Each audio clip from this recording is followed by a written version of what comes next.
Como será a ditadura do capitão Bolsonaro e do general Mourão? Porque você acha que não vai ser uma ditadura?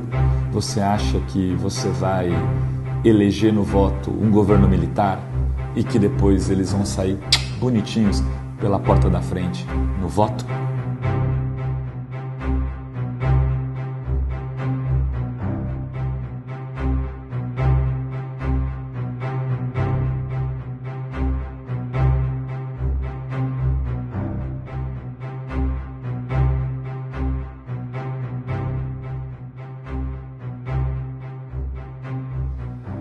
A pergunta que eu mais tenho ouvido nos últimos dias é como vão ficar as coisas se o Bolsonaro ganhar.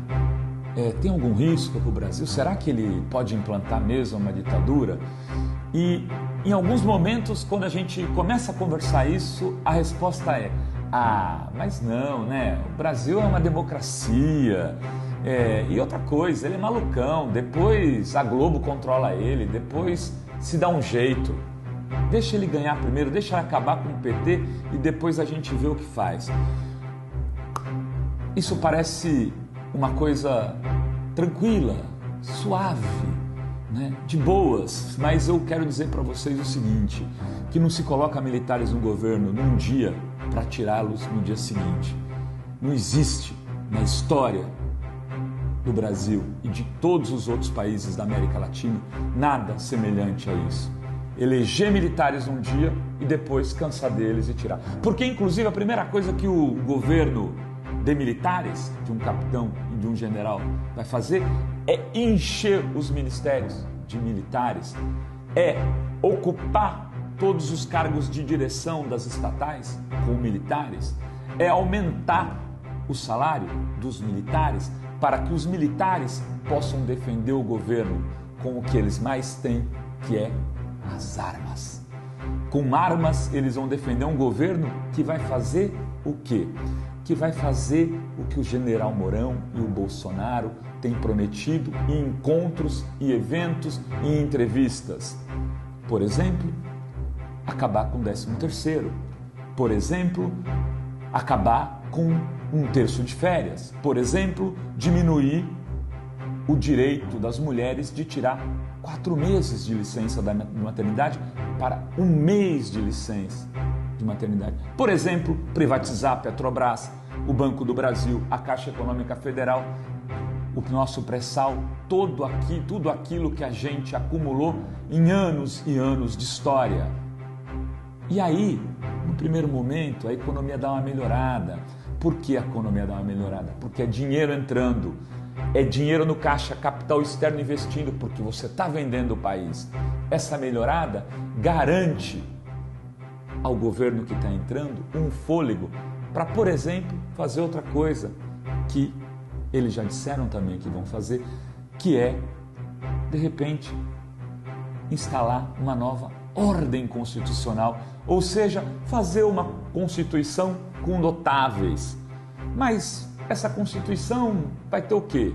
Essa Constituição pode ter, por exemplo, o que o general Mourão já disse, a diminuição do número de estados, para que você modifique o Pacto Federativo, tendo menos estados e colocando menos deputados naqueles estados que, digamos, a oposição tem mais força e mais deputados naqueles estados onde o governo tem mais força. E aí você muda a dinâmica da correlação de forças da democracia.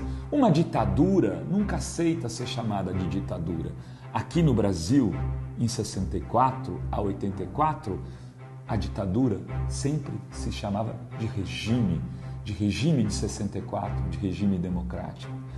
E essa ditadura costuma ir avançando aos poucos, ela vai chegando pelos aparelhos maiores do Estado e depois ela entra nas escolas, nas associações de bairros, nos sindicatos e vai ocupando todos os lugares e de repente o professor na sala de aula já não pode mais, já não manda mais do que o guardinha da esquina.